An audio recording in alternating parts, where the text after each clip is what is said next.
I am a 32-year-old man, and my wife is a 31-year-old woman. We have been together for 5 years and married for 2. We had our child 5 months ago. For some information, my wife is a stay-at-home mom. She initially wanted to be a stay-at-home wife, but when I explained the responsibilities she would have around the house, she declined.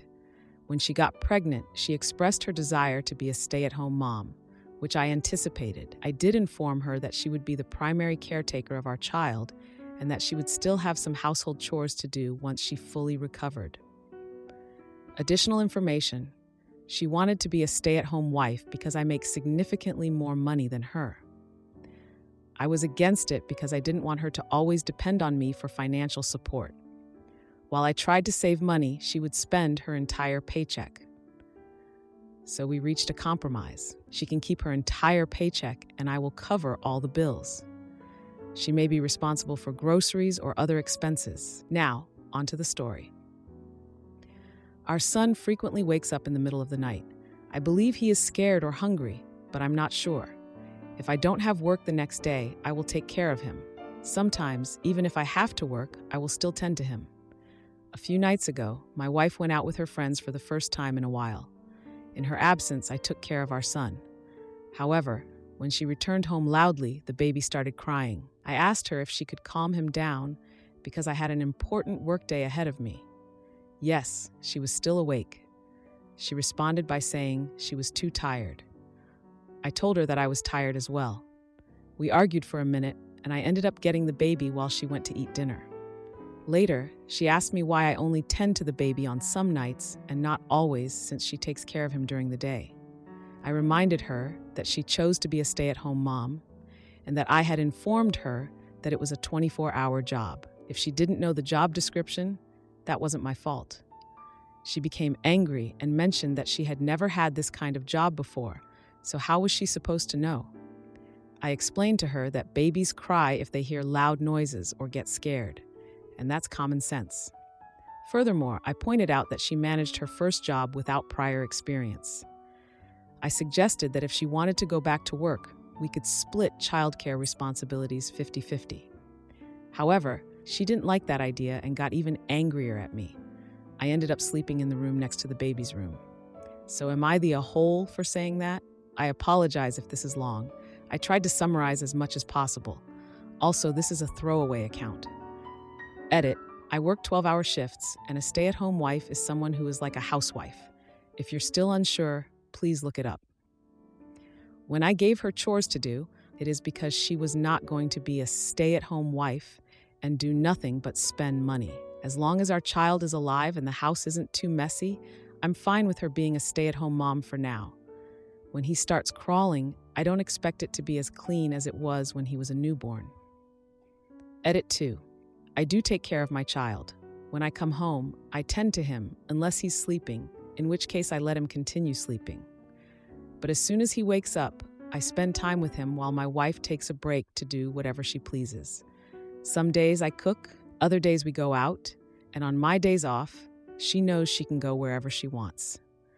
The reason I referred to her job as 24 hours is because being a mother or father is a 24-hour job. So as a mother, that is her job, meaning it is a 24-hour role. Now for a few comments before the update. Comment 1. Both of you have 24-hour jobs because you both chose to be parents. I could weigh in on who I think should have gotten him this one specific time, but I think there are bigger issues. Nobody is above responding to their children. I got my kids in the night, even if I was home with them all day. My husband got our kids in the middle of the night, even if he worked the next day. He's a doctor. When our twins were born, he was working 80-hour weeks. Babies didn't care about our schedules. Comment 2. I think you two have deeper issues here than just childcare. From what you say, it sounds more like you're discussing annoying chores with a roommate rather than splitting childcare duties with your wife. I don't think you're TAOP, but it also sounds like you two having a baby wasn't the best decision. Now, for the update. Hey Reddit, it's been 3 months since I last posted about the situation with my wife and our baby. A lot has happened since then, and I need to get this off my chest. First off, Let me remind you that my wife and I had an agreement about her being a stay-at-home mom. She'd take care of our son and handle some household chores while I worked long hours to support us financially. This arrangement seemed fair since I was covering all the bills and she was spending her paycheck on whatever she wanted. Now, for the juicy updates. Things took a turn when my wife started going out more often. She said she needed me time to unwind. I understood that, but it became a regular thing and she'd come home late, waking up the baby. Each time, I'd be the one to calm him down, even on work nights. One day, I came home early and found the house a mess. Toys were scattered everywhere, dishes piled up in the sink, and it looked like a tornado had hit the living room. I was frustrated, considering our agreement. When I confronted her, she broke down and confessed that she felt overwhelmed with everything and missed her old life. I felt for her, I really did. So I suggested we get a part-time nanny to help out. She was hesitant at first, but eventually agreed. Things started to improve with the extra help, and I thought we were getting back on track. But then I noticed something odd. My wife was getting more secretive with her phone. She'd quickly turn off the screen when I walked in. Red flags went up, and I couldn't shake the feeling that something was off. One night, she went out again, and I had a gut feeling I needed to follow her. I know it wasn't my proudest moment, but I had to know what was going on. I tracked her to a fancy restaurant and saw her with a man. My heart sank. They looked way too cozy for just friends. I confronted her when she got home, and after a heated argument, she admitted she had been seeing him for a while. She said she felt lonely and that I wasn't giving her the attention she needed. I was devastated. We had a huge fight, and I ended up sleeping in the guest room. The next few days were tense. We barely spoke, and when we did, it was just arguing. I thought about leaving, but I couldn't bear the thought of not seeing my son every day. Then 2 weeks ago, my wife sat me down for a talk. She was crying and said she made a huge mistake. She wanted to work on our marriage and promised to end things with the other guy. I was torn, but I agreed to give it another shot for the sake of our family. We started going to couples therapy, and it seemed to help.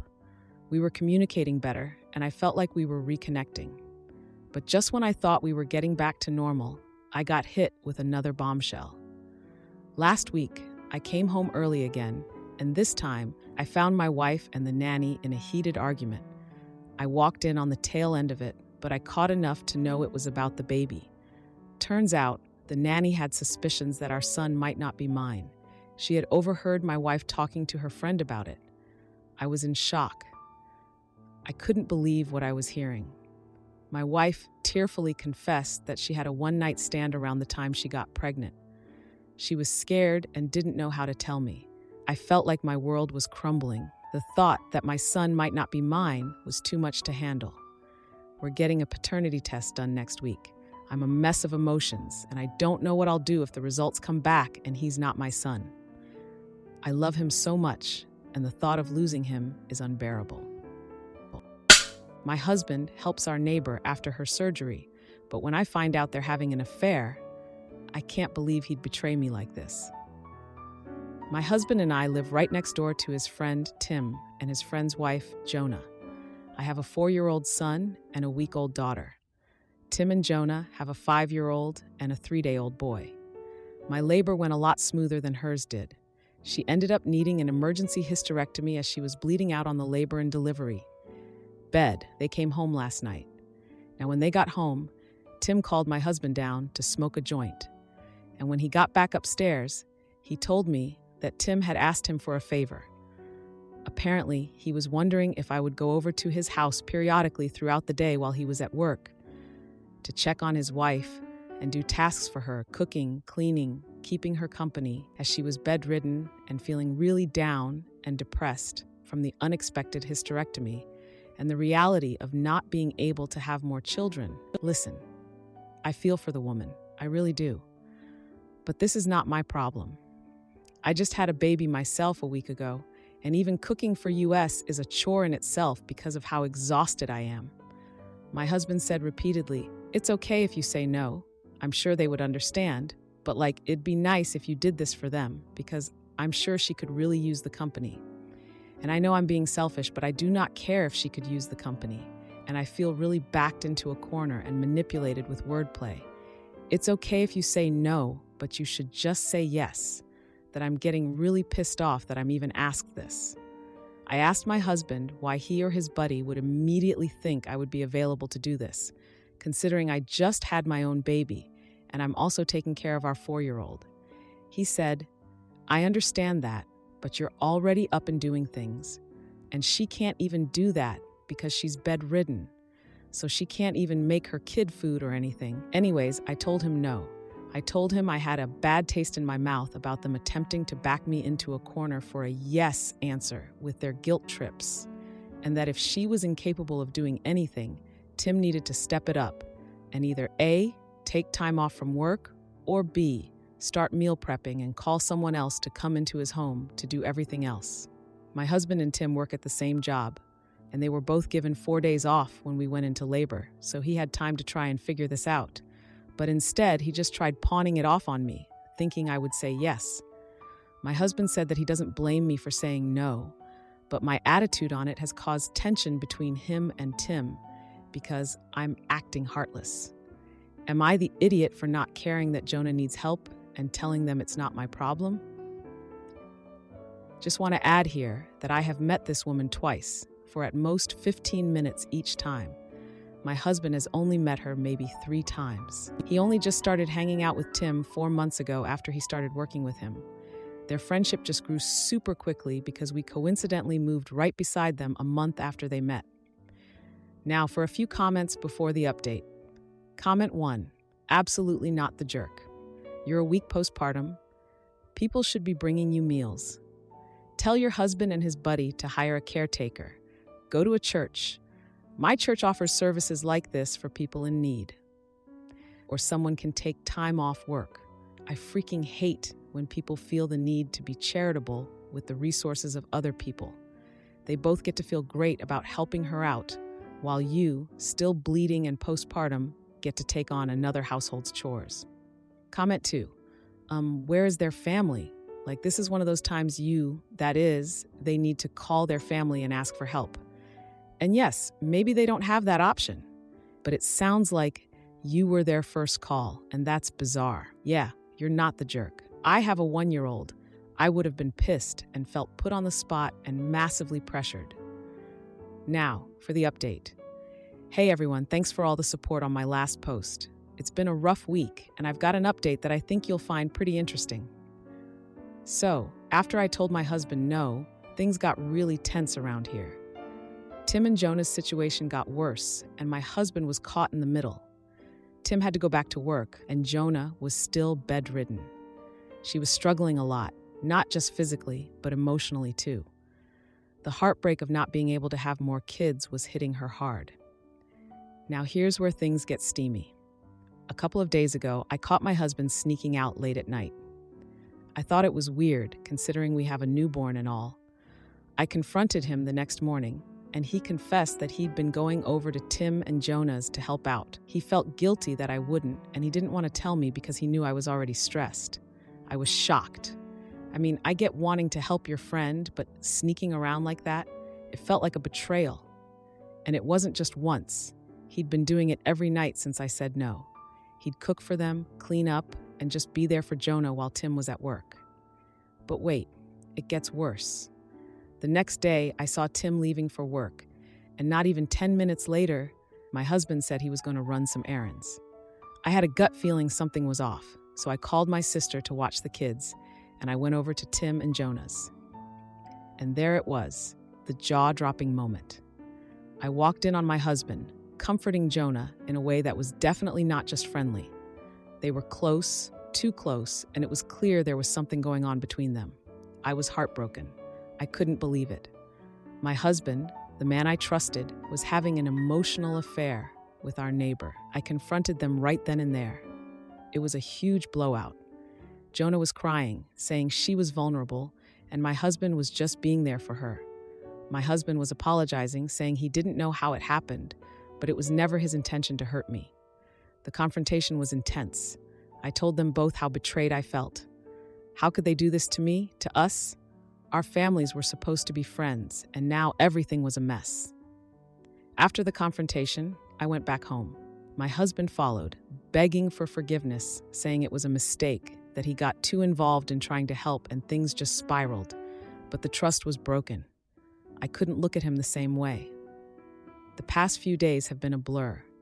My husband has been trying to make it up to me, but I don't know if I can get past this. Tim and Jonah are keeping their distance, which is probably for the best.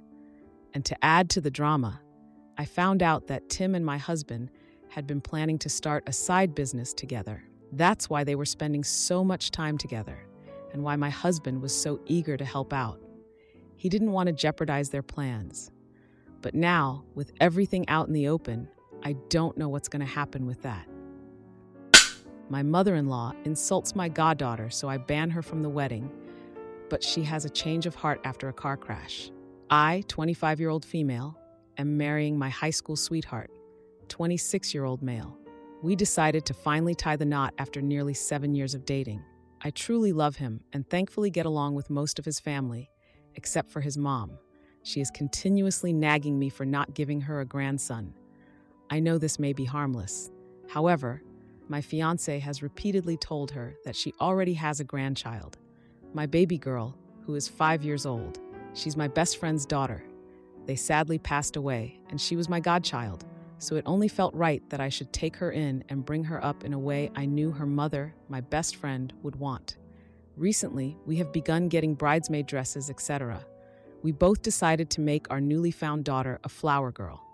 She loves flowers, and this seemed like the perfect opportunity to help her feel like she is part of our family. At a recent family gathering, my fiancé's mother has been non-stop horrible to my baby girl.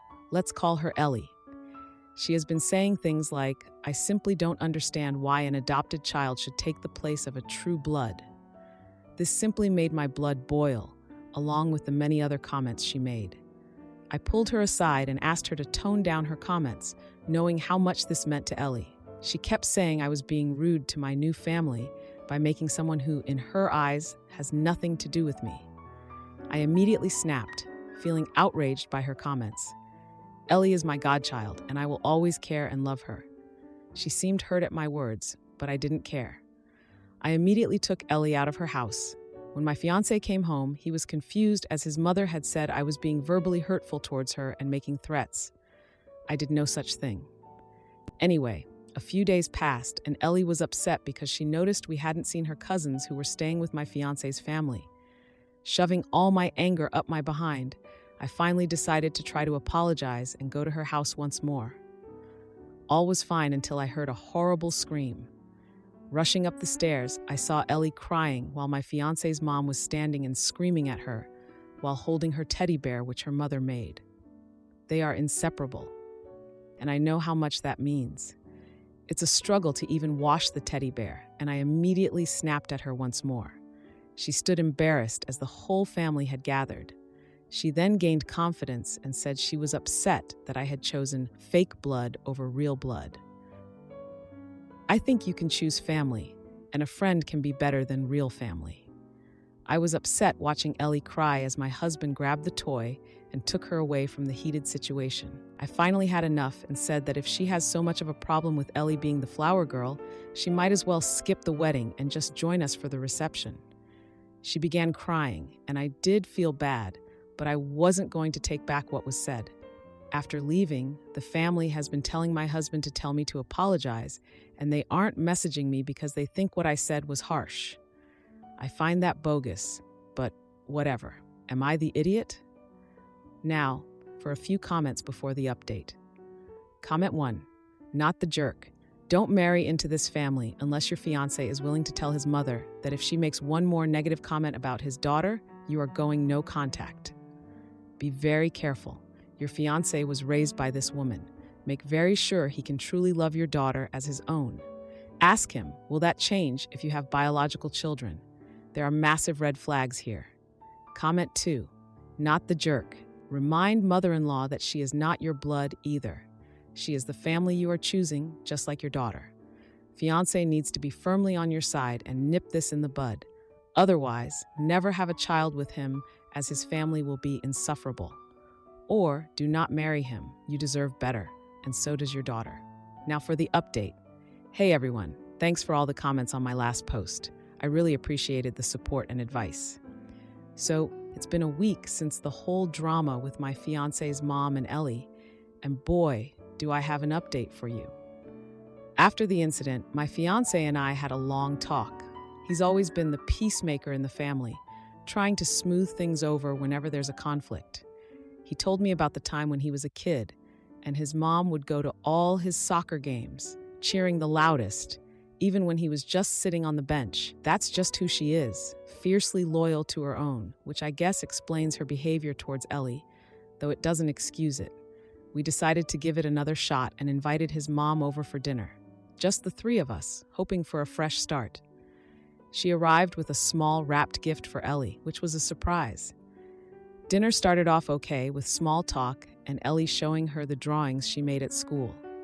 But then, the conversation took a turn when his mom slid the gift across the table to Ellie. Ellie opened it to find a beautiful, handmade dress. It was stunning, and for a moment, there was this warm, hopeful feeling in the air. His mom said, "I thought you could wear this to the wedding as a guest." The implication hit me like a ton of bricks. She still didn't see Ellie as part of the family. Not really. I felt my face getting hot. But before I could say anything, Ellie, bless her heart, looked up and said, "Thank you, but I'm going to be the flower girl, remember?" The room went silent. My fiance's mom's face turned red, and she muttered something about traditions and proper family. That's when my fiance stood up. I've never seen him so angry. He told his mom that Ellie was his family, just as much as she was. That she needed to accept Ellie, or she wouldn't be welcome in our lives. It was a jaw-dropping moment, seeing him confront her like that. She left in a huff, and we thought that was the end of it. But the next day, my phone blew up with messages from his family, telling me how my fiance's mom was heartbroken, how she felt betrayed by her own son. They said she was planning to go away for a while, to a cousin's place out of state, to get her head straight. My fiance was torn up about it. He loves his mom, despite everything, and knowing she was hurting because of this whole mess was eating him up inside. But he stood by his decision and by Ellie and me. Then, 2 days ago, we got the news. His mom had been in a minor car accident. Nothing life-threatening, thank goodness, but it was a wake-up call for all of us. We rushed to the hospital, and there she was, with a cast on her arm, looking small and fragile in the hospital bed. She cried when she saw us, apologizing to Ellie, to me, to her son. She said the thought of being cut off from her family, from her future grandchild, made her realize how wrong she'd been. It was a moment straight out of a movie, the kind of reconciliation you never think will happen in real life. Ellie, being the sweetheart she is, immediately forgave her, hugging her and telling her it was okay. We all spent some time together, talking and healing old wounds. It felt like a new beginning, but here's the bittersweet twist. My fiance's mom's recovery means she won't be able to travel for the wedding. She'll miss seeing her son get married and Ellie be the flower girl. It's a tough pill to swallow for everyone. My fiance is trying to stay strong, but I can tell he's devastated. We're going ahead with the wedding, and we'll set up a video call so she can watch, but it's not the same. It's a reminder that sometimes, even when you start to mend fences, life has other plans. If you liked this video, you'll probably like these too. Also, while you're here, please consider subscribing. It's your support that keeps this channel alive and allows me to make better and longer videos. Have a great day.